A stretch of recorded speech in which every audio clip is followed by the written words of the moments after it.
Good morning, everyone. Welcome to the ILSOY Advisor webinar on advantages to participating in the Illinois Soybean Yield Challenge, brought to you by the Illinois Soybean Checkoff. My name is Jill Seiler, and I will be moderating this webinar today. Just a couple of housekeeping items to start with. If you included your CCA number when you registered for this webinar, and you stay with us for the entire presentation, your number will automatically be submitted for 1 CEU in crop management. If you are listening to a recording of this webinar, you'll need to go to the Certified Crop Advisor website, log into your account, and apply for a self-study credit. You can ask questions during the webinar by submitting them using the chat feature in the dashboard on the right. There will be time for question and answers at the end of the presentation. Please keep your questions brief and to one point. Without further delay, I'd like to introduce Bob Wells. A native of East Central Illinois, Bob Wells has 40 years of experience in agribusiness management roles and consulting, adding responsibilities as Yield Challenge Coordinator for the Illinois Soybean Association in September of 2018. Wells was one of the first 25 Illinois Certified Crop Advisors approved in 1992.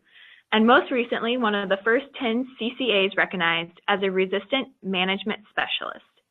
In addition to activities revolving around agronomic and business consulting services, Wells has been involved with public policy efforts on behalf of the ag supply industry in Illinois for over 30 years and currently resides in Beaumont, Illinois. Take it away, Bob. Thank you, Jill, and thank you to everyone for joining us today, and thank you for the opportunity to share with you. I also want to thank the Illinois Soybean Association for sponsoring these webinars. And I have to admit that right now we're having there's a technical issue. Thank the Illinois Soybean Association for sponsoring these webinars, and I'm humbled to join this list. If you ever get a chance and you haven't had a chance to enjoy some of these presenters, you can find all of these webinars at ilsoyadvisor.com. And again, I encourage everyone to take the time to look at these. I grabbed a screenshot today. This was from John McGillicuddy and Karen Corrigan at McGillicuddy Corrigan Agronomics. I think they got it from Precision Crop Services in Benton, Illinois. You know, it's a little comical, but it's also it's serious. I mean, we're getting to a late time of year here. April the 4th, you would expect a lot more field activity to have taken place.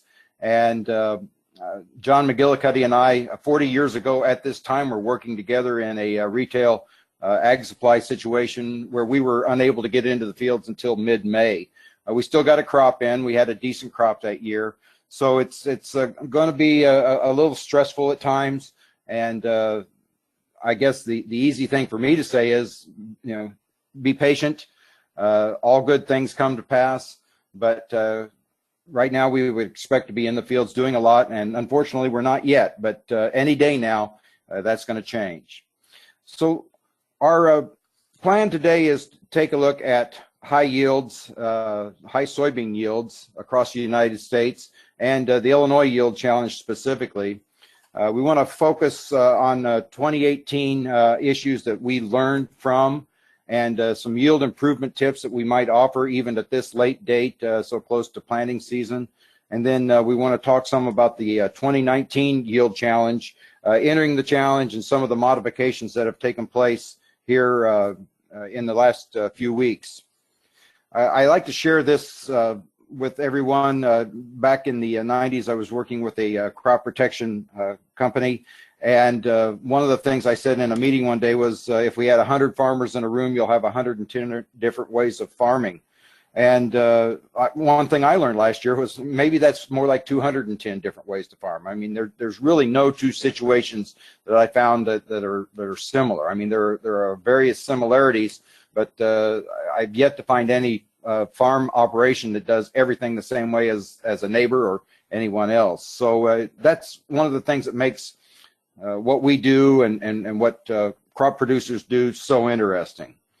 The pursuit of 100 bushels was a race of sorts, and I think one of the things that I hope that we're able to do is turn it from a sprint to a marathon. So in 2006, Kip Cullors did what everybody thought was impossible. He raised 139 bushels, and that was far in excess of the 100 bushels that everyone thought was a theoretical maximum. In 2007, Cullors then set a new record of 154 bushels. 2010, again, that number went up to over 160 bushels. I wanted to also stop here for a moment and mention a young man. He's a pioneer agronomist, Ryan Van Rokel. We were on a program together at the Fluid Fertilizer Forum in Scottsdale, Arizona a couple of months ago. And if you get a chance to catch Ryan, I would strongly suggest it. Ryan worked for a summer on Kip Cullors' farm when he was doing some of his postgraduate work. So if you ever get a chance to hear Ryan or see one of his presentations, one of them is available at the Fluid Fertilizer website. I strongly encourage that. So then in 2016, Randy Gowdy down in Georgia set a new world record at the time of almost 172 bushels per acre. Last year in 2018, Dowdy, he had a crop failure. It was only 156.84 bushels. Those were in irrigated soybeans. And one thing to note here is that the other people in the Georgia program were unable to crack 95 bushels. There were 2 of them, and both of those exceeded that number with dryland entries, and everyone else was an irrigated entry. So we'll talk a little bit later about some of the differentiations between irrigated and dryland soybeans, but I just wanted to point that out. As far as Dowdy was concerned, he does irrigate his, whereas the others that are reaching those high levels are doing it in dryland situations. The Illinois program was initiated in 2010, and the purposes were to discover management practices for maximizing yields, encouraging the use of those new practices to increase yields and profit, promoting profitable and sustainable ag practices, and providing useful data that can be evaluated and utilized to improve our yield potential. And that's one of the things that we focus on very strongly, is the opportunity to collect data and utilize that so we can continue to improve our soybean yields here in Illinois.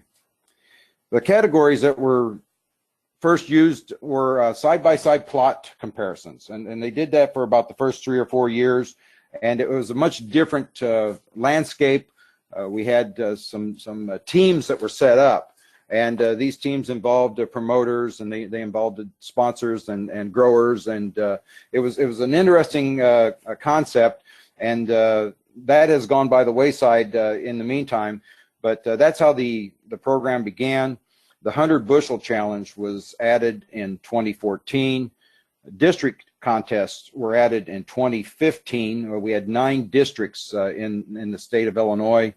A double crop contest added in 2017, and then last year we reduced the districts from 9 to 4, and that's the present setup that we have, 4 crop districts.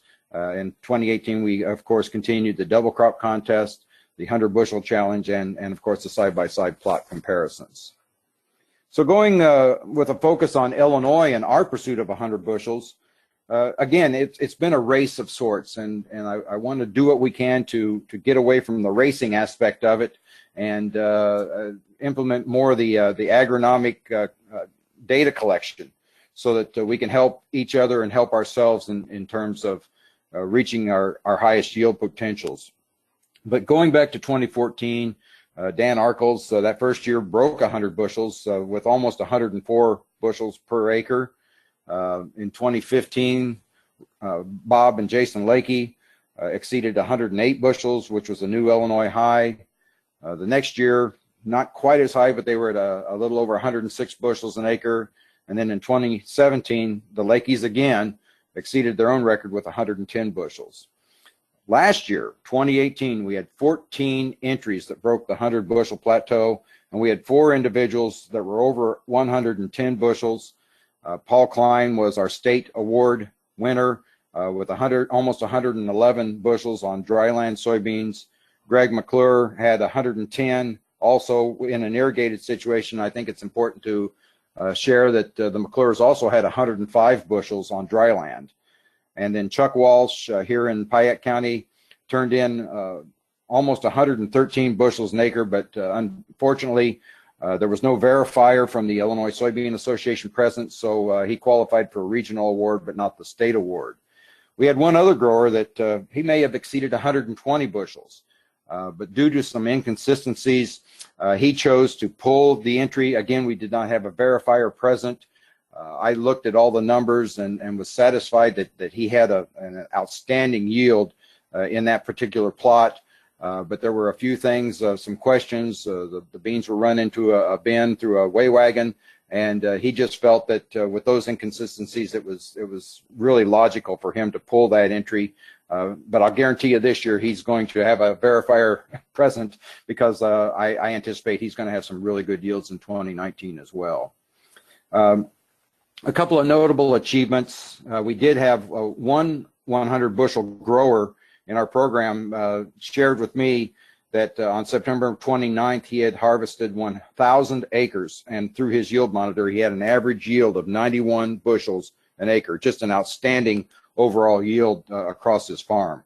And that was in Macon County. And then we had another reported yield of an 80-acre field that averaged 104 bushels. Again, that was by way of the yield monitor. That happened to be across the road from the one that we thought was maybe as high as 120 bushels. So we had a pretty good idea that there were some very, very high yielding soybeans, some very productive soils in that area. So what did we learn in 2018, and what did I learn? What about Bob? Well, the first thing I want to share was that when I went into this, I was expecting a lot of cutthroat competition, and it was quite the opposite. I was able to encounter a great number of Illinois soybean producers that their objective was to learn what does it take to raise high-yielding soybeans, and they wanted to learn, and they wanted to know exactly what their yield was going to be, and they were very patient, and they were very enjoyable to deal with. One of the other things that I learned in 2018 was I thought maybe we would have more in terms of double crop and side-by-side entries, and those were somewhat lagging in 2018. One other thing I learned was the importance of a grain ticket, taking those yields across the scales. It gave us a document to work with that once we measure a field and we pull the flags, it's a little bit more difficult to go back and figure out what that acreage was, and so it's important for our yield verifiers to be consistent in their practices, but a grain ticket also gives us a record, something that's a little bit more permanent to work with, and so I learned a lot about the importance of that. But again, more than anything, one of the main items that I took away from our activities last fall was the likelihood that all growers that we dealt with were very interested in finding out what it took to raise high-yielding soybeans. Again, we always go into this with the hope that we will not delay their harvest activities, that we want them to be able to maintain an efficient harvest, and so we don't want to hold them up. And quite frankly, everyone was very patient with us, and we only had one situation where we were unable to get to a grower on a timely basis in terms of he needed us maybe in a morning. We couldn't get there to the afternoon, and with the likelihood of rain on the horizon, he chose to go ahead and harvest his soybeans. So that was the one situation where we weren't able to capture the yield. A quick snapshot of the 100 bushel yields that were turned in, and you can see here some familiar names. There's one name that's not there, that the Lakeys didn't make it this year, unfortunately, and we'll touch on that in just a second. They had some excellent soybeans in their area. And then also out of those 14, we also had Travis Rovey, who also had two different yields that he turned in that exceeded 100 bushels down in the Farmersville area. This is a snapshot of where our 100 bushel yields that were turned into the program existed. We overlay that with the yields that were over 90 bushels an acre that we had turned into the program, the yields that were over 80 bushels an acre turned into the program. And then you could see that last fall, there was a definite high yield zone that existed in the state of Illinois as far as what took place in 2018. So going back to when I mentioned Robert and Jason Lakey, in 2017, they raised 110 bushels just northeast of Urbana, Illinois, in their top yield. The effect of Mother Nature was something that was significant in 2018, though, because in those very same areas, they couldn't crack 93 bushels in 2018. There were no changes in terms of cultural practices or anything like that, but unfortunately just couldn't reach that high yield plateau that they had the previous 3 years. But ironically, just a few miles to the southwest of there was where the Kleins realized 110 bushels on one of their fields. And one of the interesting things I like to share about this, it's at the northwest corner of the intersection of Mattis Avenue and Curtis Road in Champaign. It is actually in the city of Champaign. And what's very unfortunate about it is in just a few years, that's likely to be absorbed by urban sprawl. One of those areas where we have some very fertile soils, but at the same time, with the expansion of communities and retail and homes, that will no longer be a farm field in the near future. But you could see that as you went to the southwest from that area, that's where we saw a lot of our higher yields, and we'll have a map that we can pop up here in a few minutes that details where the high yields existed in Illinois for this year. Here is that map, and this was one that's current from about 2 weeks ago. And you can see that the dark green areas is where the very high yields were at in Illinois, those that exceeded 72 bushels an acre.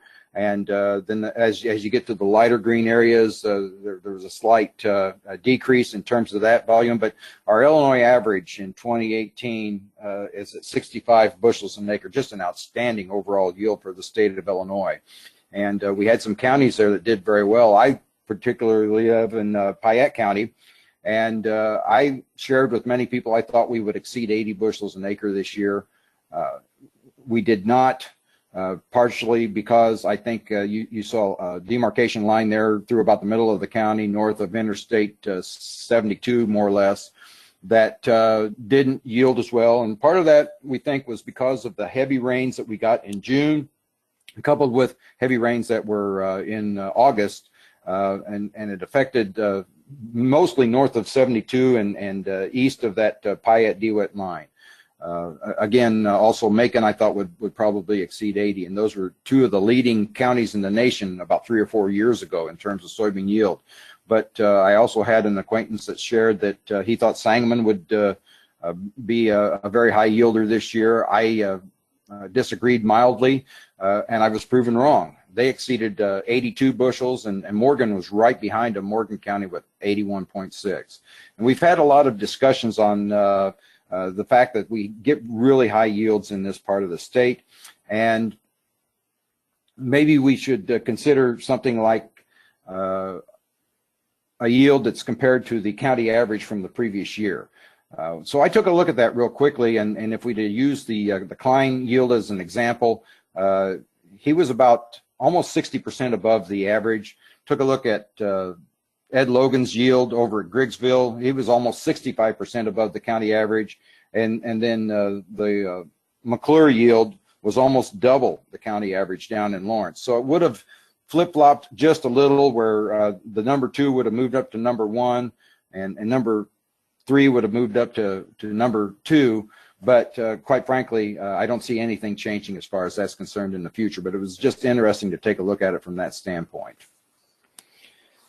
So we'll segue now onto yield tips that we gained in terms of our experiences this particular year. And before I go into that, I also want to advocate for a webinar that was produced by A.J. Woodyard of BASF here about 6 weeks ago, evaluating the critical factors for soybean yield. I think A.J. did a tremendous job. And if you get a chance, enjoy that. One of the things I liked about A.J.'s is he says just because something does or doesn't work for him doesn't mean you as a grower won't have a different result. So if you get a chance, I would really highly recommend viewing AJ's webinar if you didn't catch it on February the 22nd. One of the other things that we like to focus on is a compilation of research that was done by Fred Below at the University of Illinois, and where he developed 6 secrets of soybean success. And Fred and I, quite frankly, agree on a lot of issues, and there's a couple that maybe we differ on, but that doesn't mean that either one of us is right or wrong.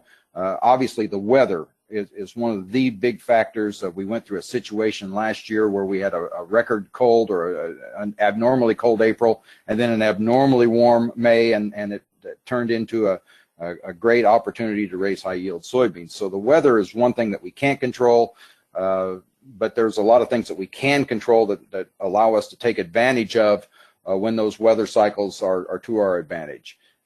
Fertility is one of those. High fertility can cure a lot of ills.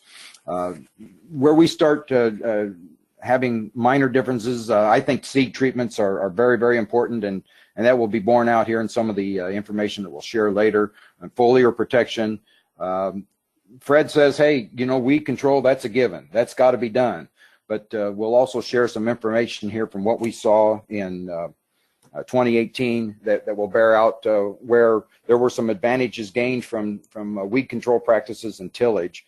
And admittedly, our survey results are from a very small sample size. And as Fred and I agree, that the longer that we maintain this type of a program and gather this kind of information, we'll better understand just what effect some of these different items, these different cultural practices will have on high-yield soybeans. And our hope is to grow our database of information. Fred also maintains that the genetics of the seed brands are very much a factor in the high-yield soybeans, and I do agree. I don't know that we saw in 2018 a major difference from one brand to the other. A lot of them have a lot of the same genetics, but you as a grower make that determination on what brand works for you. We're not here to tell you what brands to use, but obviously the genetics in the seeds are having a huge impact. Also, row spacings, we didn't see in 2018 a large differentiation from row spacings, but again, we're not here to tell you that you need to change a row spacing from one width to another. But you are doing what you want to do, either to maintain your soils or to help prevent weed infestations by getting a quicker canopy with a narrower row spacing. So that's something that you've got to study, and it's just important also to understand what works for you as opposed to what works for others. We want to detail here some similar practices of the top 100 bushel entries in Illinois in 2018, but I want to focus on the fact that it's just as important to understand what it takes to raise maybe 60 bushel beans in an area that's the best result possible. We want to know from all parts of the state what our producers are doing to succeed with the soils that they have at their disposal. But we're going to focus here on our top 100 bushel entries in Illinois, and the one thing across the board for them that where they were raising the high yields was they performed both a fall and a spring tillage trip. These were the numbers that were borne out from all of our producers that entered the program in 2018. And you can see a pretty good bump there from those that used the fall tillage compared to those that didn't utilize the fall tillage. Same thing with the spring tillage. There was a bump there. If you're doing a no-till situation or a strip-till situation, again, there's a reason that you do that, and a lot of times it's an economic reason, and quite often it's a soil conservation issue. And again, if you're going for high yields in certain areas where that is not a necessity, then these are things that you might consider, but we're not here to change your cultural practices. We're here to just report these are some of the things that took place from our observations last year. For the top 100 bushel entries in Illinois, we also noticed that every single one of them performed both a pre-emerge and a post-emerge herbicide application. And where a pre-emerge herbicide application was used, a start clean way of thinking, they experienced about an 8-bushel bump over those that did not use a pre-emerge herbicide.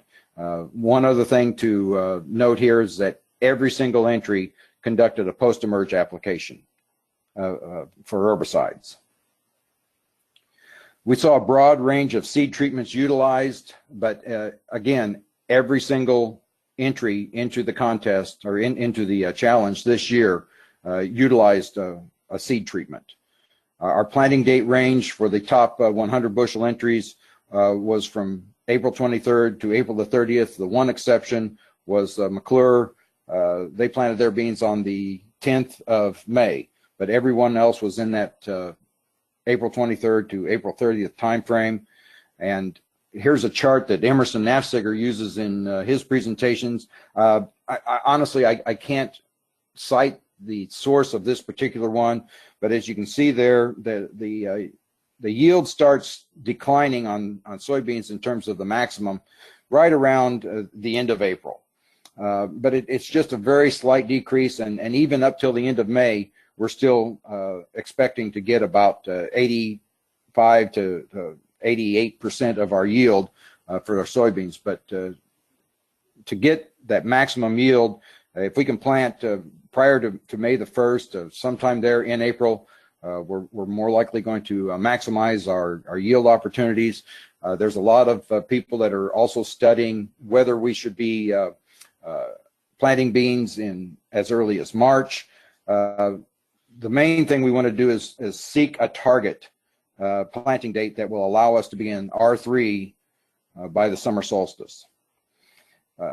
Some information from Purdue.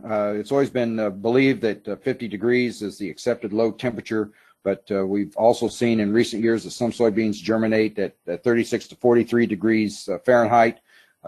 Again, going back to A.J. Woodyard's presentation, they planted beans in March and had 4 snow events in April on them. They yielded about the same as some of the beans that were planted in late April after the snow dissipated. So there's maybe not so much as of an advantage to planting beans in March as there is no real disadvantage, especially with the seed treatments. But growing degree days seem to have the biggest effect on these soybeans, and this is something that will merit continued study.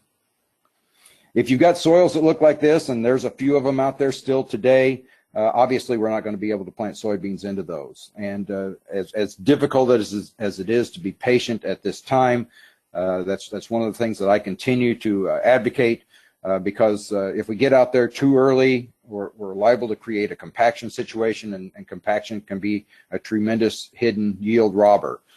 Now you've got to make the determination what's going to work best for me.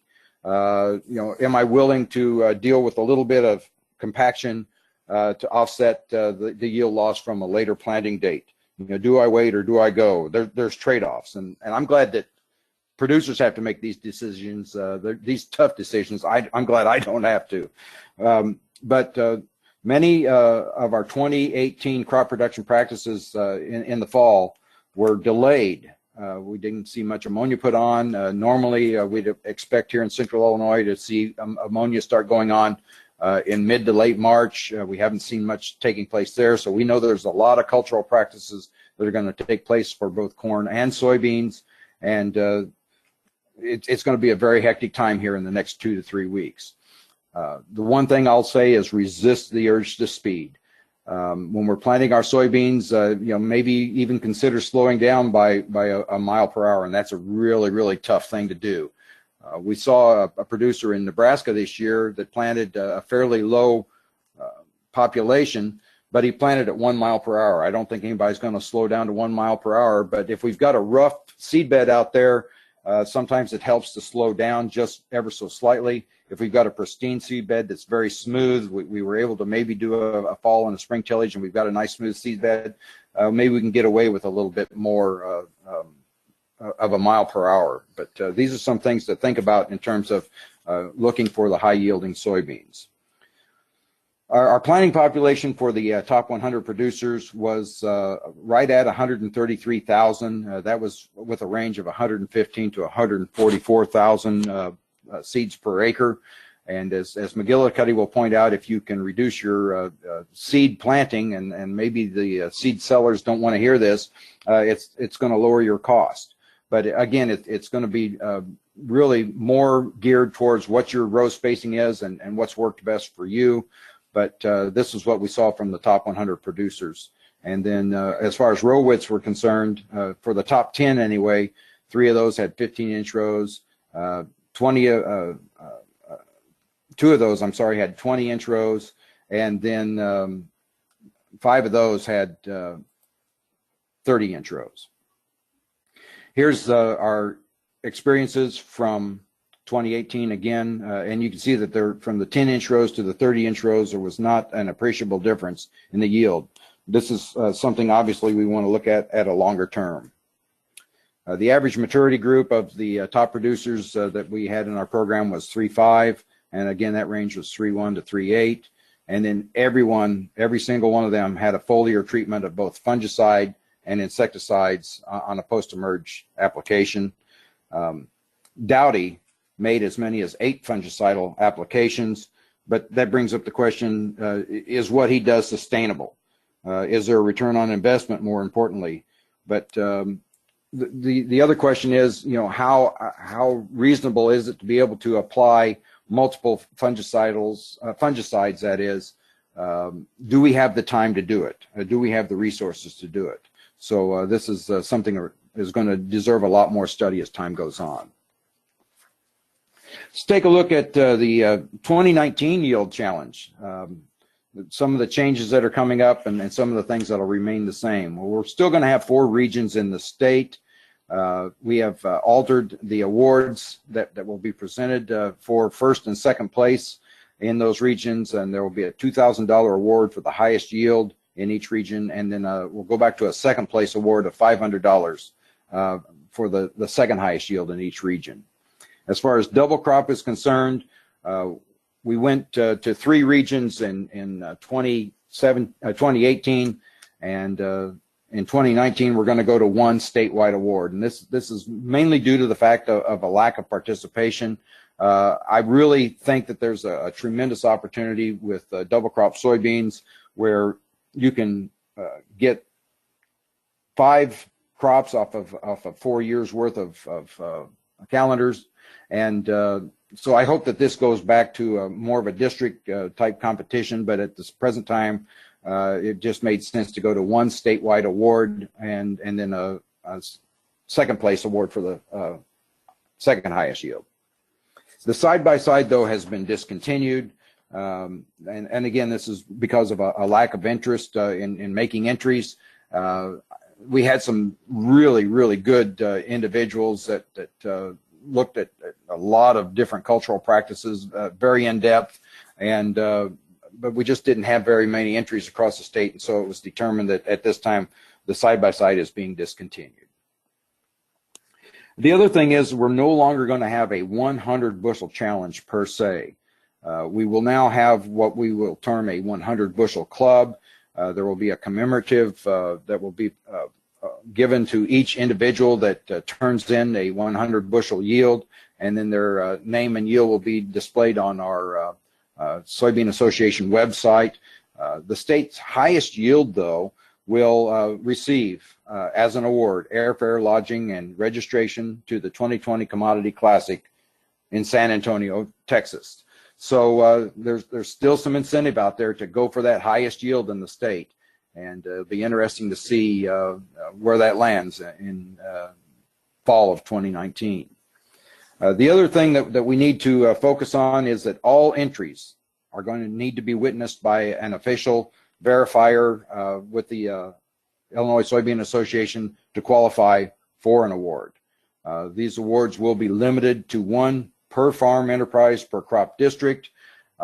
This isn't really a major change. If you happen to have operations that cover 2 different districts, obviously you're still going to be able to qualify for awards. We've had multiple awards from families with different names. We know that they're in the same farm enterprise, and so we just need to make this clear that there's only going to be 1 award per farm enterprise per crop district. We still encourage multiple entries. I think that the more entries that we can receive, the more data that we can put into this database, the better that we can serve all producers across the state of Illinois that are in search of high-yielding soybeans. Also in 2019, there will not be a separate irrigated and dry land category. Once again, we had just a few irrigated entries in 2018, and quite frankly, it didn't seem to be much of an advantage one way or the other.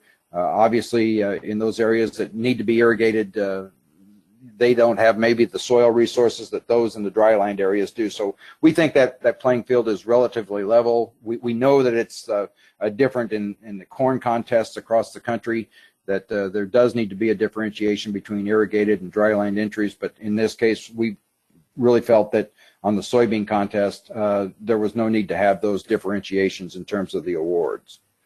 One thing I do want to stress is there are no entry fees associated with entering this program.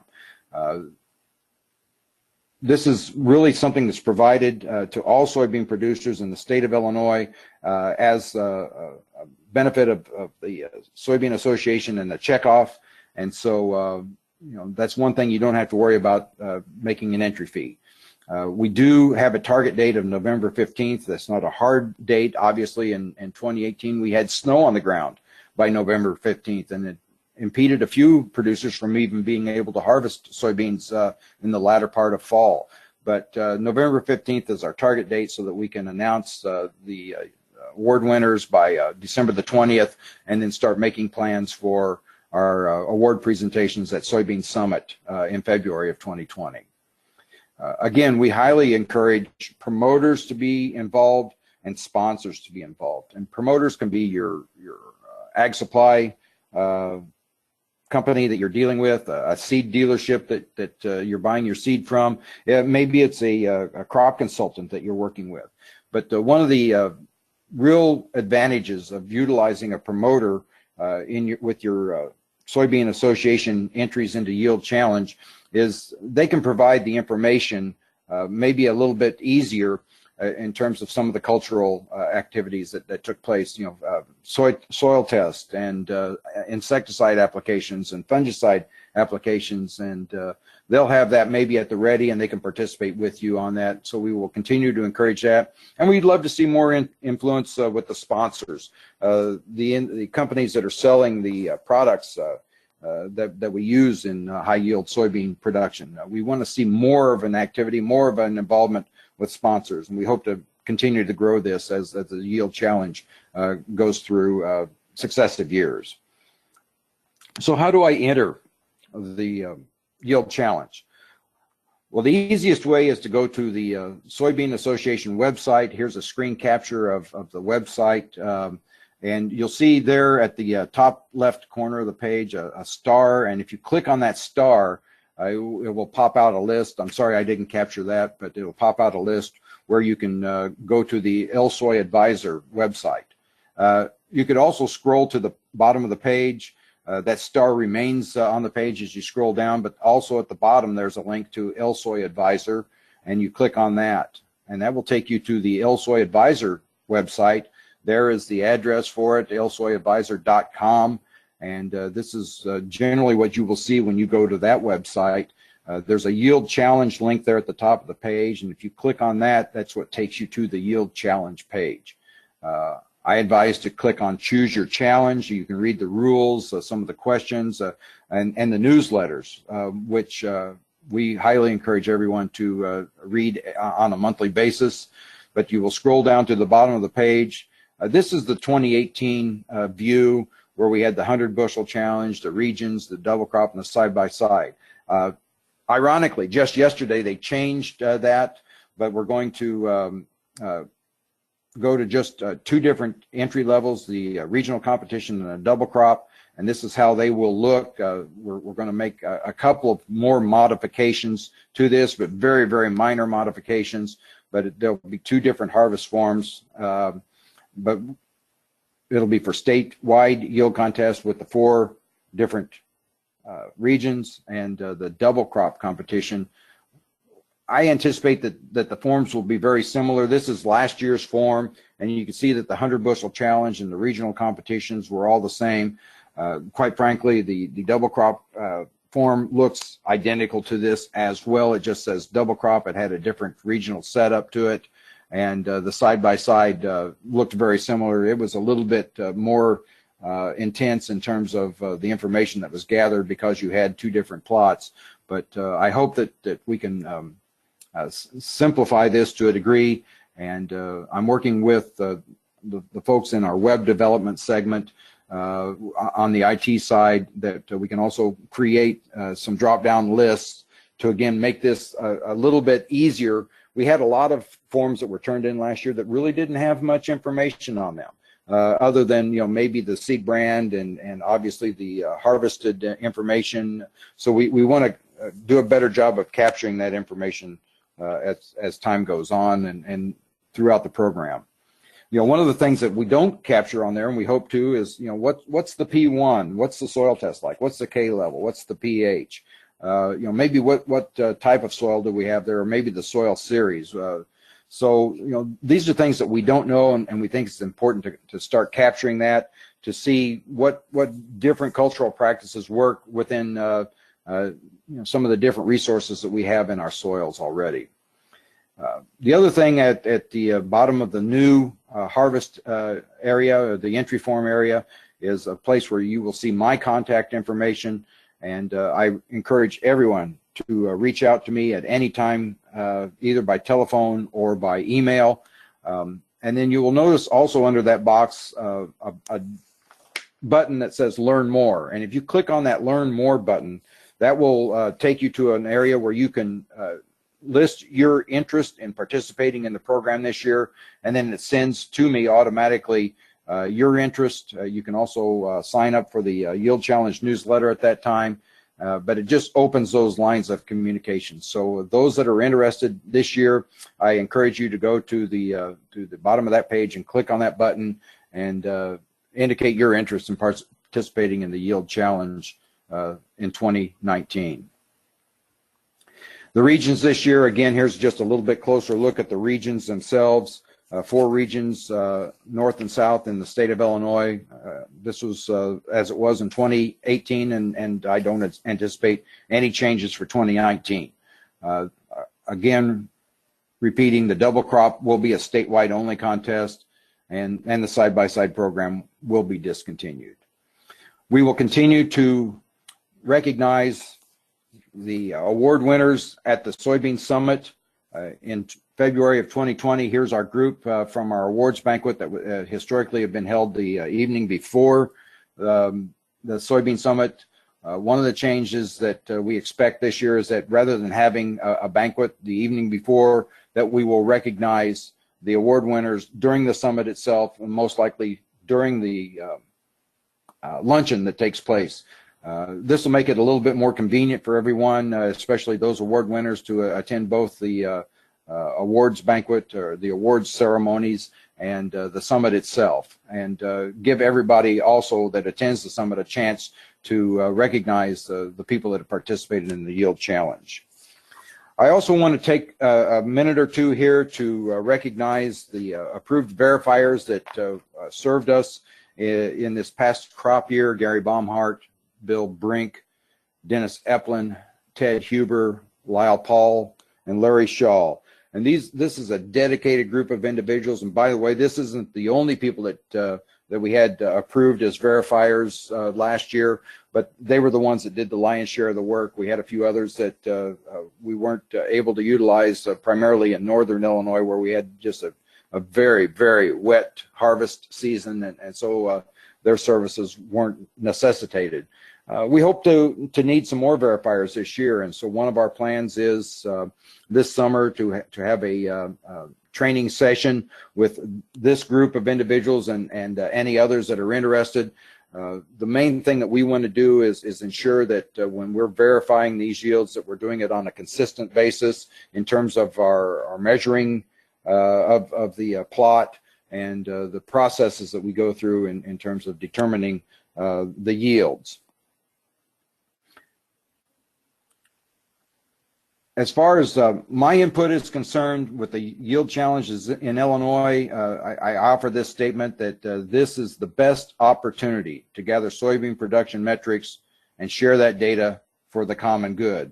And so that's why we continue to encourage a broad range of participation in those parts of the state that we didn't get many entries from in the past couple of years.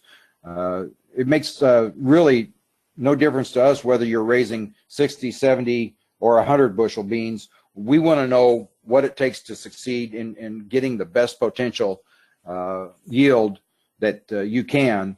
And so let's get away from that thought process of it a race to 100 or maybe even 125 or 150, but more so that we can learn what it takes to raise the high yield soybeans in the areas that we can get the maximum potential out of. So our goals for 2019 are a broader range of grower participants across the state and, of course, more sponsors and promoters.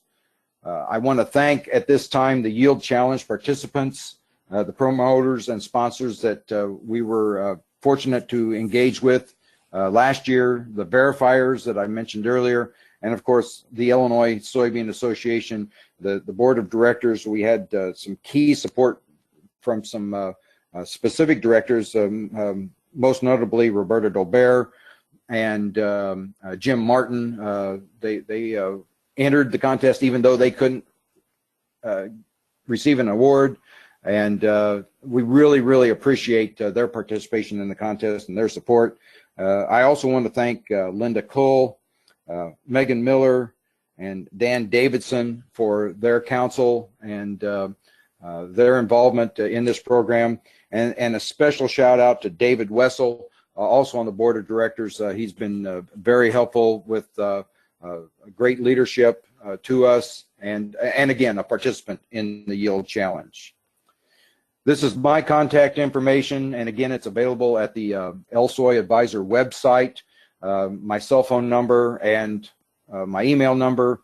There's the LSoy Advisor website itself, and then I also included my own personal email address. So you're welcome to contact me at any time, and I look forward to working with everyone as we progress with the 2019 Yield Challenge. And with that, Jill, I'll throw it back to you. Yeah, thank you, Bob, for the great presentation. I think you brought up some good points, and it's exciting to see how the program is going to change and grow this year into 2019. So we'll now open it up for questions. If you have any questions, please submit those in the dashboard on the right side. We had a couple submitted, so we'll start off with those. You talked a little bit about this in your presentation, but what have you been seeing, or what's the research show with multiple fungicide applications? Well, and this is a great question, and I'd mentioned it earlier that Randy Dowdy had made as many as 8 different fungicide applications on his yields that were exceeding 150 bushels. And so, we believe that there is, quite frankly, I believe that there's a tremendous advantage to using a fungicide application. We had a lot of individuals also using an insecticide application at the same time. I questioned this back in June and July of many different producers, and they felt that they were getting a synergistic effect from that. Which kind of flies in the face of IPM, and Emerson Nafziger will tell you this, that a lot of times we don't advise an application of an insecticide, for example, until a threshold has been met. So he also worries about what the effect will be on maybe some of the beneficial insects that may exist out there. At the same time, by the time we see a threshold, have we missed an opportunity to prevent a loss of yield? The same thing's true with the fungicides, though. That doesn't mean that we're going to see necessarily a threshold reached, especially when you're talking about multiple applications. So I think that's something that needs to continue to be studied, maybe on a small scale basis. Is it sustainable? Do we have the time to make that many applications? I'm sure the aerial applicators would be thrilled to do that, but and those that are selling the fungicide. So we think that there's advantages, but we've got to continue to research that, and I hope that we get a better handle this year on what the advantages might be of multiple applications or piggybacking insecticide applications on those fungicide applications. Yeah, great. You talked a little bit about early planting and the benefits that growers saw from that. And I think there's a lot of research surrounding early planting and the boost that it offers to yield potential. What advice do you have for growers right now who are dealing with saturated soils who might not be able to reach that early April planting? Yeah, I'll tell you, that's a real conundrum for them. I know that there's probably a producer sitting here right now listening to this webinar and looking out the window and just wishing the sun would come out and wishing the soils would dry out. I have a monitor here of sorts where I can tell what the tiles are running like here, and I know that they're still running, maybe not as briskly as they were a couple of weeks ago, but it's not drying out as quickly as we had hoped. I don't know that we've had many of those opportunities to plant soybeans in March as we had recently. The genetics and the seed treatments allow us a lot of flexibility. This year, that flexibility is less of a factor because of what Mother Nature is doing to us. But things can change very quickly. And again, my advice always is be patient. Sometimes the best tool in the shed is that spade you use when you walk out into the field and dig. And now we've got to make that decision. Do we give up a little yield to compaction? Or are we patient? And that's where you've got to watch your weather forecasts and make those decisions. And those are going to be some really, really tough ones this year. But we know I can drive up and down the road 70 miles an hour on the interstates, by the way. I don't do that in the country roads. But I can see where people have driven across the fields early. You can see those tracks all the way up until late August.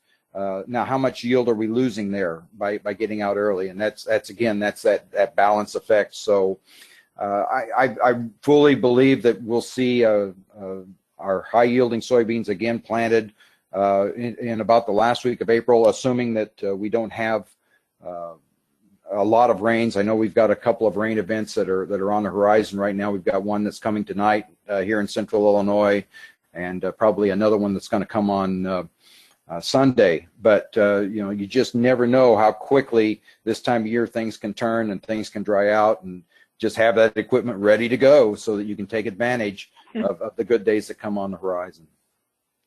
Yeah, hopefully the sun can shine and things can dry out a bit. You also mentioned that the growers who saw those high yielding 100 bushel yields had the lower germination rates. Had the lower seed population rate, planting populations. This year, there's been a lot of talk about the lower germination rates, and how will that affect your seed planting population this year? And again, that's something that we didn't touch on earlier. And yes, there is somewhat of a concern on both cold germ and warm germ this year. We knew that coming out of the production fields last fall, that the germ was probably going to be down somewhat. I think that probably it's going to be a minor thing in the big scheme of our planting populations. I'm not sure that I would adjust my planting population measurably just based on a lower germ. Now, if we were looking at something down in the low 80s or something like that, maybe that's something to be concerned with. But where we're seeing the germs that are just slightly down, and again, you've got to look at your own individual situations. But I don't think that I would at this time recommend a hefty increase in terms of plant populations based on the germ. All right. Time for one last question. As growers start to prepare to get out in the fields, what do you encourage them to do right now if they are planning to enter the 2019 yield challenge? Is there anything they can do to prep for that? Sure. Well, assuming they're not spending their evenings working on equipment in a nice warm shed at this time, you know what? Take advantage of viewing some of these webinars that are available at illsoyadvisor.com. Maybe even look at one that you had viewed earlier and refresh some of your thought processes. But I encourage that. Quite frankly, I doubt that there's many alterations that are going to take place at this late date, this close to planting. But you never know where that one little item might pop up that makes you think that maybe to reinforce a belief that you had earlier that was going to help you raise those high yield soybeans. And at the same time, please strongly consider entering the yield challenge this year. I want to be less focused on the awards aspect on it and more focused towards the data gathering that we hope to conduct, so that again we're looking down the road and the kinds of things that we can learn. We only get a real limited opportunity to learn. We only get one crop a season to learn from. And it's just like when we talk about some of these cultural things in terms of planting dates and some of the early applications of some of the different products we have available to us. We have just really a limited opportunity. And once we get that crop planted, once we get some of those products on the field, now that calendar page is flipped. So study now and be ready to adapt. Always be ready to adapt. Yeah, and keep thinking about 2020 too, right? Exactly. All right. So thank you so much for the presentation today, Bob. That concludes our webinar today for the advantages of participating in the Illinois Soybean Yield Challenge. You can find this webinar and other soybean and agronomic resources on the checkoff-funded website, Illsoy Advisor. And if you have any questions, go ahead and submit those to Bob afterwards using his email. But thank you all for attending today, and have a great day.